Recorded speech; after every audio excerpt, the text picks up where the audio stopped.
And welcome back, everyone, to part 4 of What If Midoriya Had the Nine-Tailed Fox. Last time, we left off with the visionary license exam. And obviously, Midoriya would have passed that with flying colors. He has one for all, and he's got fucking Nine-Tails chakra. But very shortly after that happened the fight with him and Bakugo. Now, if I remember correctly, and I didn't quite go back to check, but Midoriya didn't tell him that he got his ability from All Might, because he didn't get all of his abilities from All Might or from another or for someone else. However, he did mention that he's had help with this, that he's been able to get some training and practice, and this is what Bakugo brings up. That you certainly made use of that quirk you had help with, right, Midoriya? And so he and Midoriya kind of square off, and he's just like, I want you to fight me right now. I need to know why. Why was it me? Why was All Might the one who suffered? Why was I the one who basically caused the symbol of peace to fade, to be destroyed? And so ultimately their fight begins, and the fox asks, like, you want me to help out in here, kid? To which Midoriya does say, no, I've got to do this on my... No, not unless I have to. We're not trying to kill each other. And so they're duking it out a little bit. Bakugo's firing the explosions. Plus, he's also pissed off, too, that Midoriya actually beat him outright in a fight. And so these two are duking it out. It's like, hey, what are you holding back, Midoriya? Boom! Use the power you used in our fight in the sports festival. And Midoriya's like, no, I'm not going to do that. And he's like, you really think that little of me? Midoriya! He starts doing scatter shots at him. Midoriya basically cranks up his one for all to as high as it will go, which is just under, I want to say, the 15% area right now. And he's moving fast, coming in. And remember in the fight that Midoriya was able to crank it up to 8%, which wasn't enough to beat Bakugo, but was definitely enough to put Bakugo on the back foot at around, let's say, 13%, maybe, closing in on 15, which is where you can start throwing the air gusts. But Bakugo is almost certainly going to be now on the serious back foot. Don't you underestimate me, Midoriya? And, he fires out a huge explosion, point blank. And, they both clash. And Midoriya finally just decides, okay, fine, I'm going to activate some of the Fox's chakra, and boom! And it ends in the ground. Ends with Bakugo in the ground. Midoriya kind of standing over and is like, fine, you wanted it, you got it. It's like, damn it! Why? And finally, All Might shows up and kind of basically defuses the situation, more or less. Now, it doesn't go quite the same as it does in the original here, because in the original, Bakugo still won the fight. He's like, I still won, and yet this. Here, no, Bakugo straight out lost the fight. This is kind of one of the scenarios where, okay, he won, he beat me outright, no spectators or anything like that. I guess I really maybe have been kind of thinking about things the wrong way. Oh, that hurts. Sorry, I've been in a legs cross position for all the morning, so my knee kind of hurts. Don't make peepees and poop-poops. Don't make peepees and poop-poops, pop-pop. Anywho, so we would then meet up later on with them getting in trouble with Aizawa, and then the internship, the overhaul stuff happens. Now, as I mentioned, someone brought it up in the, in the Q&A about the difficulty I'm finding with the story. And this difficulty I'm finding with the story at this moment is how much I'm cramming into each story, because like we just did with that fight went on for 2 to 3 chapters. I did that in less than 3 minutes. The Shibuya stuff, I believe it's the Shibuya, right? The Shibuya incident is what it's called, with Overhaul and all that. Midoriya is prevalent in the first part and the last part. There's a giant chunk in the story where he's around, but he's not doing anything. Like he's not the focus. So that's actually what I've kind of been finding a little difficult to balance, but I think I've kind of found a bit better of a balance.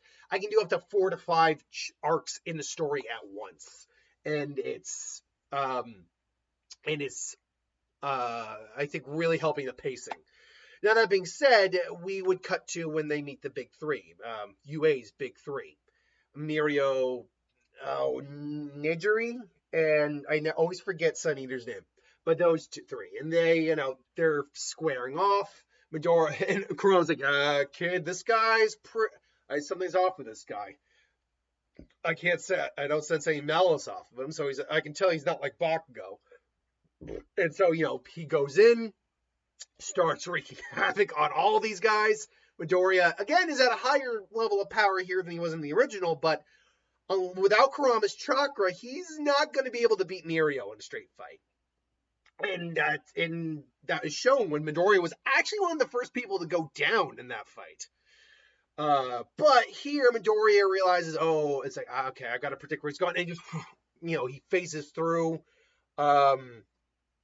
Faces through Mirio. Mirio does the whole touch and it's like, and it's like, he's not going to poke you in the eye, kid. Don't worry. It's like, are you? And then sure enough, I was like, I got him. But then Mirio's about to come in and basically, I believe he got him in like the solar plexus and just put him down, if I remember correctly. And it's like, well, kid, and then, I got you, kid. And then, surprisingly, to Mirio's shock, Midoriya grabs him and just, boom, rushes. He's got like he's got like a tail on. And he just slams Mirio on the ground. Mirio phases through the ground again and quickly takes out the other people before squaring off with Midoriya. It's like, yeah, that's pretty clever. You figured it out. As he goes in for another attack, Midoriya basically is now just timing the attacks and waiting to he has to basically get hit by Mirio in order to hit Mirio. It's basically the Obito scenario, where the only way you can hit Obito while he's using Kamui is as a counterattack. And it's got to be perfectly timed. So eventually, and luckily, durability-wise with Kurama's chakra, Izuku can definitely take hits now from Mirio. Even though Mirio hits hard. He hits like a beast for a guy who doesn't have a strength-based quirk. So he phases through. Again, he's phasing through. Midoriya's like, come on, time it. And then Mirio comes in.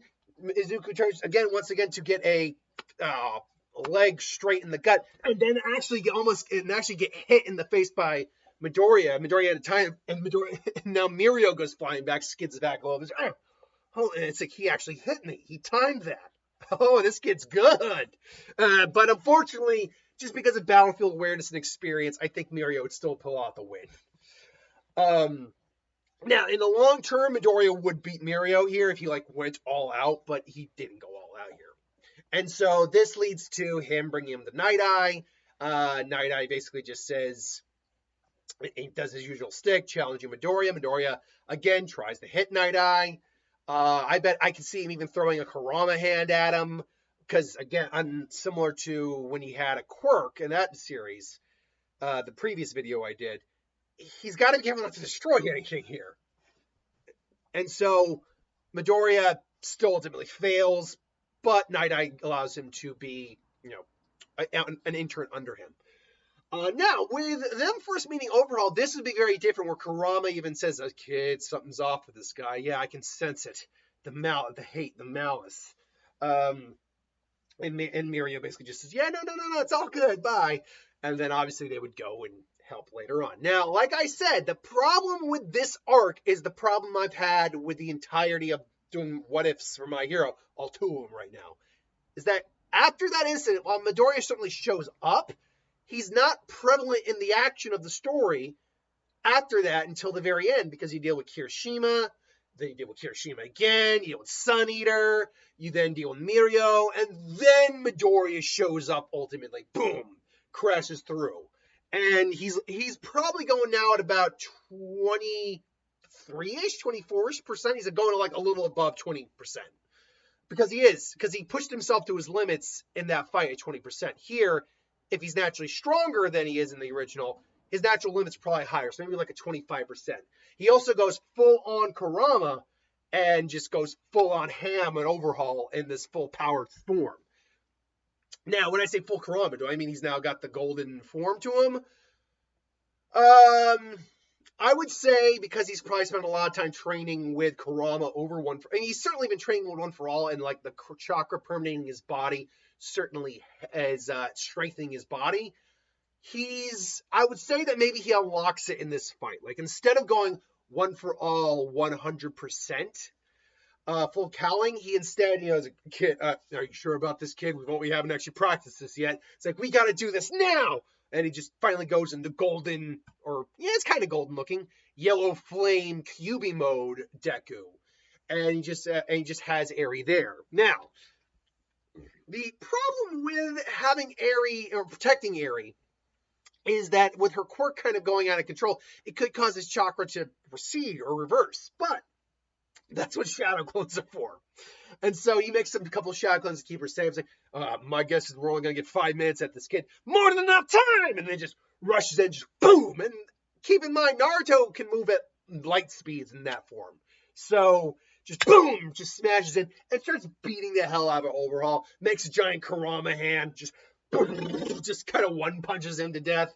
And then finally, or not to death, but Overhaul reforms one more time, only for him to make one big Rasengan. And Deku comes in, just puts him down. And there he's standing, Kurama Cake kind of slowly disappearing. It's like, you didn't do a bad job, kid. And so the day is saved. That leads us now into not the tournament, but the festival arc, with Gentle Criminal. And Midoriya would almost certainly he beat Gentle Criminal because it did not go all out against him, really. But he would almost certainly be a menace to Gentle Criminal here. Like, this is not even a debate. Like, he can handle up to 20% regular of One for All, which allows him to use the air gust, like a Winjutsu. He's moving way faster than Gentle can, and he's got the Fox's chakra. So, and most of the moments where Gentle's quirk is being difficult, he's literally holding up this steel beam of Kurama's chakra and just boop, boop, boop, like he's pot-shotting him with like multiple hands, just boop, boop, boop, boop. Midoriya comes in just and smacks him into the ground. Obviously, Labrava's love quirk activates. Midoriya has to basically go. I think Midoriya is still relying more on, say, base levels of Fox chakra, so as not to overly. Well, no, because let me rephrase that. I was about to say he's relying on like the tails, because the KCM1 form is probably too much, but the KCM1 form is basically just the full tail spectrum of tails. What's the best way to put it? You can do everything you can do in that form, they can do in the tail forms. It's just stronger overall. And now I've always asked the question: do you think Naruto could actually still access his tailed Jinchuriki forms? One-tailed cloak, two-tailed cloak, things like that. Or does he just decide to go to base, or are those gone and he just has the base? I've never known if that was the case or not. Regardless, we'll just say he doesn't do it. He just immediately goes into the new form, and just starts beating in on Gentle as best he can. He's outpacing, he's outspeeding them. It's like everything, and so he beats Gentle down. After that, though, Shudo, with like the internship with Endeavor, I don't see anything really changing there. That would happen after the joint training mission, which, admittedly, the only thing we'd focus on there is the last fight, and Midoriya and Monoma are, duking it out a bit. Then he gets ready to attack, and that's when Black Whip activated. Now, would Black Whip activate here? Well, yes, he didn't have a quirk initially, similar to why it worked with Naruto, where he activated Black Whip initially.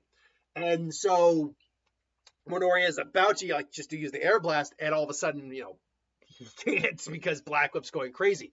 Now, luckily here, Kurama is in there, so he sees one of the user, Bancho. Basically, his quirk activating. He's like, "All right, knock it off." It's like, it's time, Fox. It's time. Now it's time. And he's using his chakra to kind of like rein it back in a little bit. It's like, come on. And unlike before, where Shinso had to basically brainwash him to keep the quirk from going haywire, I think Kurama can keep it from going haywire here. But Midoriya kind of passes out temporarily. And Ochako goes in to help him. And then obviously Bancho shows up. and the fox is there, and he's just like, "What's going?" It's like, "Yeah, that was pretty stupid. What just happened there?" It's like, "It's not my fault. The kid wasn't prepared for it. You've been spending so much time training with this guy. You weren't training with One for All yet, as much. Even though he can use up to 25% without killing himself here. So, Midoriya's like, my quirk's top notch. You're gonna get all those quirks, kid. So be ready." And you just help him along the way, all right? You stupid fuzzball. It's like, who do you think you're talking to?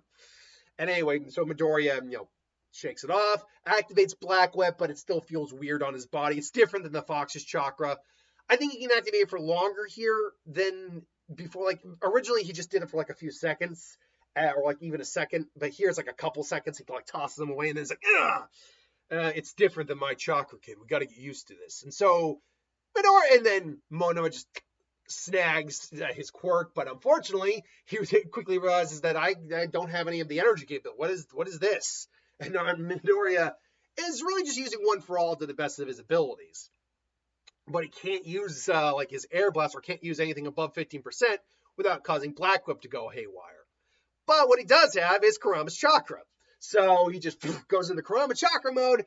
And let's not mince words here. Midoriya would clean house there at that point, because now we're pretty much putting minus the fact he doesn't have Naruto's chakra on top of the Fox's chakra. I'm putting basically Naruto there.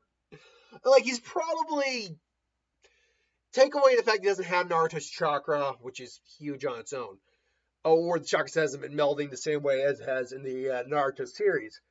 I would be willing to say that he's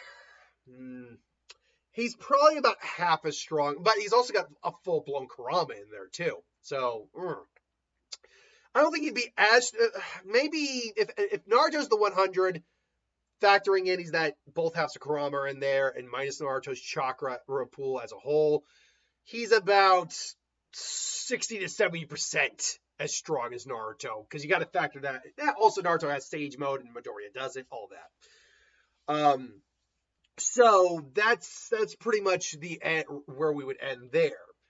Now, after that, I mean, there's really not much else to really go over until you get to the war, the first stage of the war, where Shigaraki was being turned into the ultimate container for All for One, and then he awakens and shit goes crazy. And so at that point, because again, Midoriya's really not, there's a whole villain arc that you would have to skip because Midoriya's not present in that at all. There's the internship with Endeavor where he's just kind of learning to control Black Whip. That's it. And he learns how to control it. So other than that, there's really not much else to talk about till you get to there. And when you get to there, at that point, Midoriya, I believe, could access like 30-ish%. I believe, maxed out of a full cowling without destroying his body. Here, if you scale that up to where he was, you're looking at a Midoriya who's probably got up to 40% without destroying his body, which is impressive to say the least. I know that when he was training, or when he went rogue, Dark Deku, he was at 45%, not including Fajin. And so Midoriya and Bakugo would, be heading to the battlefield. Obviously, Shigaraki said, "Please hand over All for One." And they're freaked out. Even Kron's like, "This guy's hate is palpable. Holy crap." And Midoriya just yeah, screw that. He's basically at peak One for All, full cowling, and Kurama chakra mode. He just rushes in, boom, and just starts making mincemeat of Shigaraki at this point. Shigaraki cannot cope with these speeds. And imagine when I give him gear shift, for God's sake. He just starts going, it just starts beating on him. But again, the regeneration factor of Shigaraki is kicking in because he's ultimately does, I think, take makes Aizawa chop off his leg, and basically his quirks are no longer negated, nor is his regeneration. And so that is the one thing he has over Midoriya, is just the durability and regeneration. As much as Midoriya keeps pounding in him, he keeps recovering. However, conversely, at the same time, Shigaraki isn't able to get through that chakra defense. And Midoriya right now isn't trying to kill Shigaraki. That, again, is another problem with these fights, or these scenarios where it's he's got the power to do it. He's got Kurama. He could actually go into full-on Chakra Avatar Kurama mode right now, tail beast bomb him into infinity, and just erase his ass from the planet. But he's not going to because he's trying to save him. And ultimately, it ends up activating Float. He ends up activating a Danger Sense, which is kind of redundant with his malevolence emotion sensing, but regardless. They're going back and forth. Midoriya isn't even like breaking his arms here because he's got Kurama's chakra. He's far more trained up on the chakra now than he was originally, so he can handle these forms for a long time. He eventually goes full on chakra mode Kurama and just it's Kurama with all the Kurama chakra, or with all the like avatars. And Shigaraki tries to decay this, but it's like, it's pure energy. I can't decay this. What the hell? And All For One shows up in his psyche, and it's like, interesting indeed, young Midoriya. You certainly have something I want beyond One For All. What could this power be? But ultimately, it ends with like Deku tired out. His body's worn out. Even though he hasn't been going 100%, it's still worn out. Should also note, Midoriya has not suffered anywhere near the amount of broken limbs in this version he has in the original. And so, ultimately, he's got to say, all right, and ultimately Shigaraki gets away and he's got to say, damn it, crap. Now, would this lead to the Dark Deku story, though? Like, Dark Deku, Vigilante Deku. Yes, I do think it would, because Kurama maybe even agrees, was like, okay, no, we got to do this. And All Might even agreed, was helping him out initially. So I think it would lead to the Vigilante Deku scenario, and we'll get to that. And then the final war in I think around part 5. So keep your eyes out for that. Until then, there's the domino. Thanks for watching. Hope you enjoyed, and I'll see you guys next time. Later.